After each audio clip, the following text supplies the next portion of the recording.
La gamme Galaxy A de Samsung pour 2022 est ici. J'ai nommé les Galaxy A13, A33 5G et A53 5G. On est sur 3 modèles pour 3 prix. C'est vrai que c'est pas toujours évident de s'y retrouver. Donc chez Clubic, on a tout testé et on va vous dire tout de suite lequel est fait pour vous. C'est parti!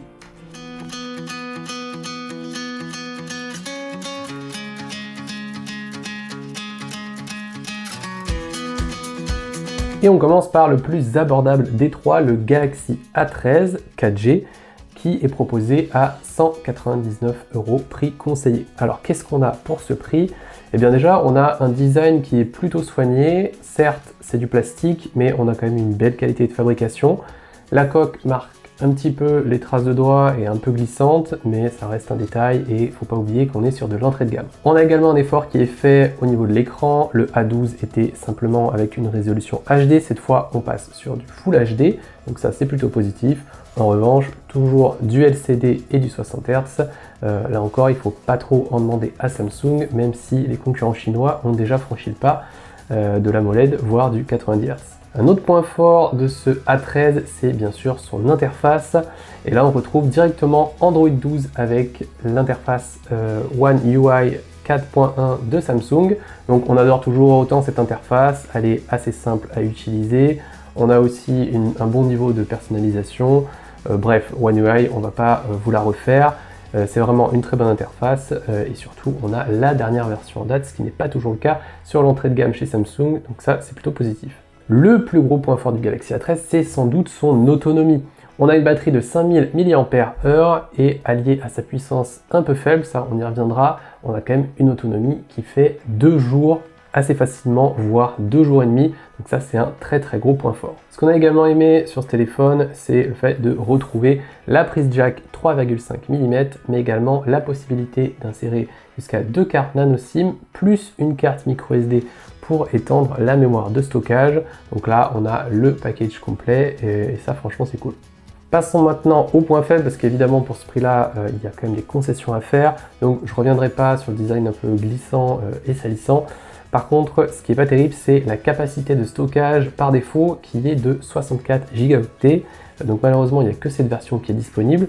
Et surtout, une fois que vous avez retiré la place qu'occupe l'OS et les applications, on se retrouve avec quelque chose autour des 48 Go de stockage. Donc c'est quand même assez peu. Et c'est là qu'on voit l'intérêt de la carte micro SD pour étendre cette mémoire. L'autre point un peu gênant, c'est au niveau de la recharge. Alors certes, on a une très grosse autonomie, par contre, la recharge est extrêmement lente. Il faut savoir que la boîte, qui est extrêmement fine, ne contient pas de chargeur. Donc voilà, Samsung a fait le choix de retirer tous ces chargeurs de ces téléphones. Néanmoins, le mobile est quand même compatible avec la recharge 15 watts et à cette vitesse et vu la taille de la batterie, ça nous a pris 2h30 pour une recharge complète. Donc autant dire c'était interminable. On a également pas mal de choses à dire sur les performances du A13. Donc on a un processeur maison, on a seulement 4 Go de RAM et franchement, ça se voit que le téléphone est quand même lent, y compris dans l'interface. Donc c'est gênant. On finit quand même par s'y faire, mais c'est vrai que devoir attendre 1 seconde, voire 2 secondes lorsqu'on appuie sur un champ de saisie pour que le clavier s'affiche, c'est quelque chose auquel on n'est vraiment pas habitué. Et là encore, chez la concurrence, on a un téléphone qui est un peu plus réactif. Même constat dans les jeux. Alors oui, vous pouvez jouer à tous les jeux 2D type Candy Crush sans problème. Les jeux 3D sont également exploitables, mais uniquement à 30 images par seconde et dans un niveau de graphisme très faible. À titre d'exemple, Call of Duty Mobile tournait relativement bien, mais c'est quand même un des jeux 3D les mieux optimisés. Par contre, Genshin Impact, on avait quelques ralentissements. Et enfin, dernier point, cette fois qui concerne les mélomanes, c'est le haut-parleur mono. Voilà, il y a un unique haut-parleur, le son n'est pas très puissant, la qualité n'est pas excellente. Donc là, on vous recommande tout simplement d'utiliser vos écouteurs sans fil ou la prise jack 3,5 mm.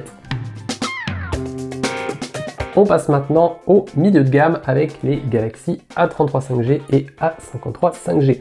Donc entre les deux téléphones, il y a 80 € d'écart. Celui-ci est proposé à 379 € et celui-ci est donc proposé à 459 €.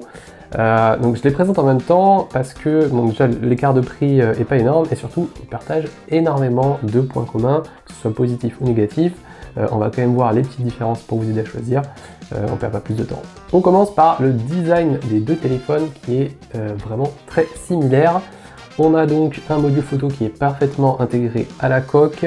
Ça c'est désormais une signature de chez Samsung et franchement c'est réussi.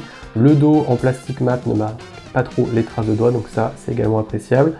Les tranches sont en plastique, alors celle du Galaxy A53 5G c'est du plastique brillant, sur le A33 c'est plastique mat, personnellement je préfère le plastique mat. On a également des boutons de réglage du volume qui sont situés un petit peu plus haut sur le Galaxy A33, donc ils sont moins facilement accessibles. Et pour ce qui est du lecteur d'empreintes, il est intégré directement sous l'écran. Puisque l'on parle de l'écran, là aussi il y a une petite différence esthétique, c'est que le A33 a son capteur frontal intégré sous forme de goutte d'eau et le A53 sous forme de poinçon, donc le poinçon ça fait un peu plus moderne, là encore la différence n'est pas non plus flagrante. Et on a des bordures noires autour de l'écran qui sont un petit peu plus importantes sur le A33. Les deux téléphones sont certifiés IP67 pour une très bonne protection à la poussière et à l'eau, donc ça c'est super appréciable sur du milieu de gamme.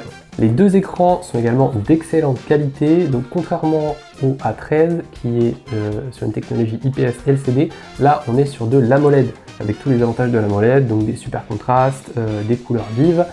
Et les deux produits proposent vraiment une super qualité d'affichage. On a quand même quelques différences, même si on est sur du Full HD sur les deux. Là sur le A33 on a un taux de rafraîchissement de 90 Hz, alors sur le A53 il est de 120 Hz. On a également un écran de 6,4 ou 6,5 pouces, donc c'est une très légère différence. Mais globalement les deux téléphones s'en sortent très bien et proposent vraiment une qualité d'affichage aux petits oignons. Évidemment, comme sur le A13, ces deux téléphones profitent d'Android 12 avec l'interface One UI, donc je ne reviendrai pas dessus. La seule différence, c'est que Samsung a garanti pour ces deux téléphones qu'il y aurait un support logiciel étendu. Donc ça se traduit par 4 ans de mise à jour Android garantie, donc mise à jour Android majeure, et 5 ans de mise à jour de sécurité. Donc ça c'est génial, ça prouve que Samsung va suivre ses téléphones pendant longtemps.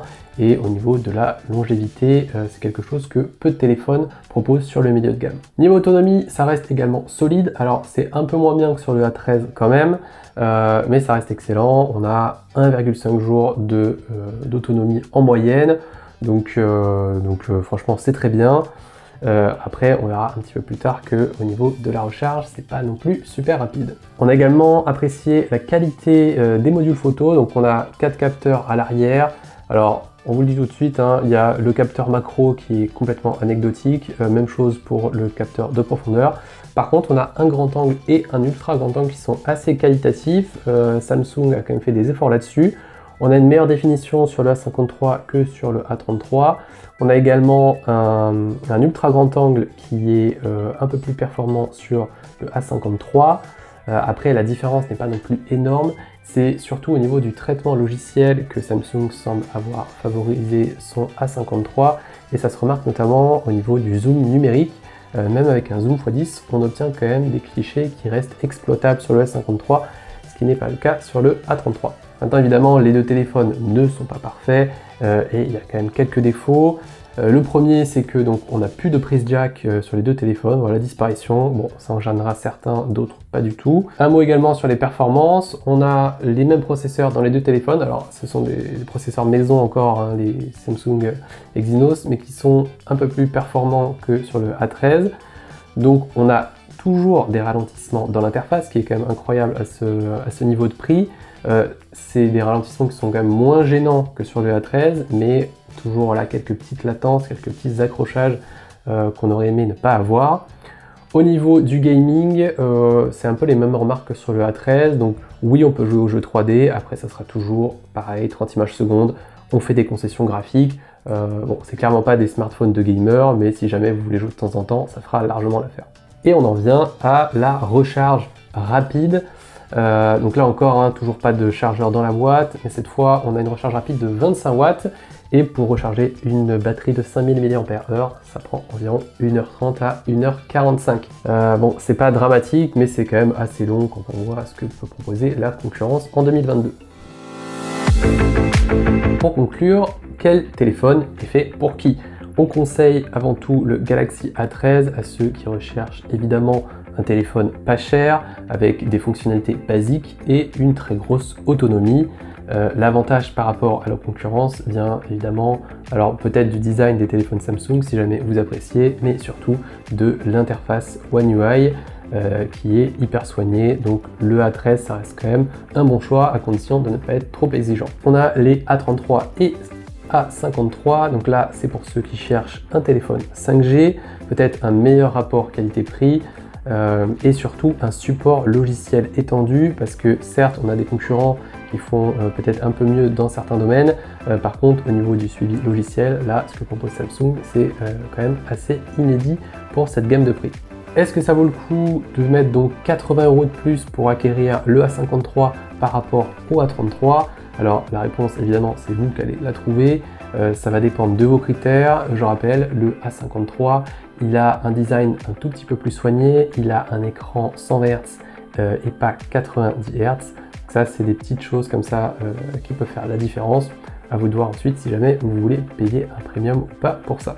Merci à tous d'avoir regardé cette vidéo. Comme d'habitude, vous pouvez retrouver les liens vers les tests complets directement dans la description. Mettez un petit pouce bleu, ça fait toujours plaisir, ça aide la chaîne. Et moi, je vous dis à très vite pour de prochains tests vidéo sur Clubic. Ciao!